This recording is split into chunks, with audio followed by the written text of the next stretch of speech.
আগুন লাগার কারণ সম্পর্কে কিছু জানা গেছে কিনা, ক্ষয়ক্ষতি কি পরিমাণ হয়েছে সেই তথ্যও কোনোভাবে জানতে পেরেছেন কিনা জানাবেন।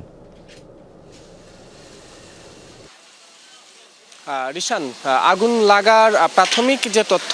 সেটি এখন পর্যন্ত আমি যেটি জানতে পেরেছি যে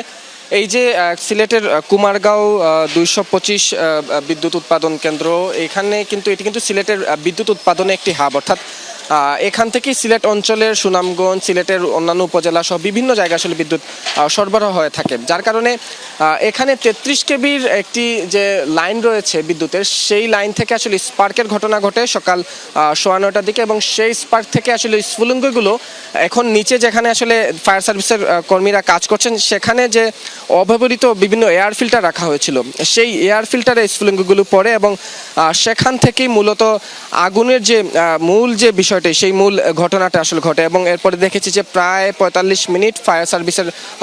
যারা কর্মীরা আছেন তারা 5টি ইউনিট আসলে এখানে কাজ করে এবং তারা এই যে আগুন নিয়ন্ত্রণে আনে। এখন পর্যন্ত আসলে ফায়ার সার্ভিসের কর্মীরা তারা কাজ করে যাচ্ছেন, যদিও আগুন নিয়ন্ত্রণে রয়েছে, যেহেতু আসলে এটি একটি বিদ্যুতের এই অগ্নি ঘটনা, যে কারণে আসলে ফায়ার সার্ভিসের কর্মীরা আসলে আরও ভেতরে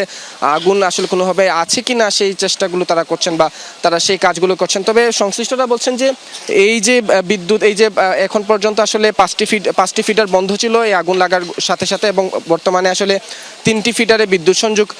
প্রদান করা সম্ভব হয়েছে, 2টি ফিডারে এখনও বিদ্যুৎ সংযোগ দেওয়া সম্ভব হয়নি। সেই 2টি ফিডারে অন্তত